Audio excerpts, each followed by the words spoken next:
we're going to dive head first today. We're going to call in the light, do a bit of a centering, just help us become as present as we can, and really allow ourselves to receive the greatest value from this present moment, and just with being with so many loving, supportive souls, the energy that is present when we come together. Let's receive of that fully.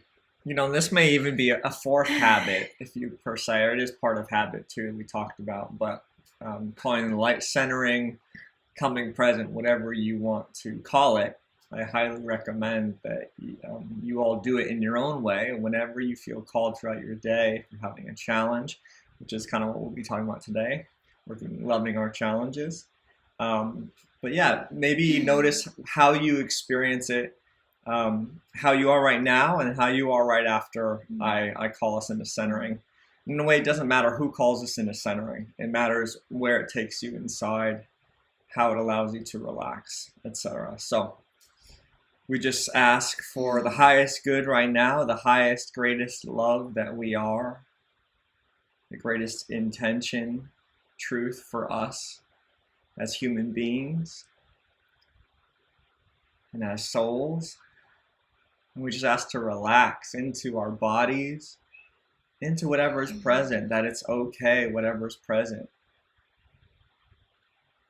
Even if it's not comfortable, even if we still have concerns or doubts or challenges, that it's okay. It's okay to have those. We can still relax even as part of us isn't relaxed. We can have these paradoxes going on, and it's okay. We can be comfortable with being uncomfortable. And we do just open up to these possibilities, that it really all is okay, that we can be at peace with ourselves, with what's going on in our lives, and see things from a higher or maybe bigger perspective. That we can let go of maybe the limited ways we may view things, ourselves, our challenges. Maybe we have perceived that they're against us in some way. And so we do ask to open up to a new way of seeing that all of our challenges, anything that triggers us, brings up hurt, emotion, annoyance, anger, that it is for us in some way, that it's showing us where there is healing, where there is loving needed, where there is a voice that needs to be heard. Maybe a younger us that needs to be loved and held, seen, listened to.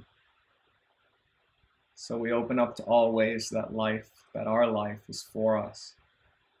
And that life is truly for everyone in learning and growing and loving more. And we really are here for experiencing more love, for allowing more love in the way that, especially our pets, maybe certain people in our lives, that they show us on a regular basis. Such love, such purity, such innocence and freedom. Dorkiness, weirdness. They don't play by the rules that we have in our minds. They don't have that part that withholds. So we do ask to let go of any part of us that is withholding from ourselves in this way, withholding from life, that keeps us small, keeps us hidden, keeps us not participating. And we're just grateful for all the opportunity here. And we just really ask for whatever's for our highest good at this time, the highest love that we can experience, greatest healing, the greatest joy, happiness, etc. And so it is. So it is. And so, as I invited you before, just notice how you feel now. And maybe there's still stuff moving, challenges, whatever, and that's okay too. But we're just using this as a way to be more aware of how these things work.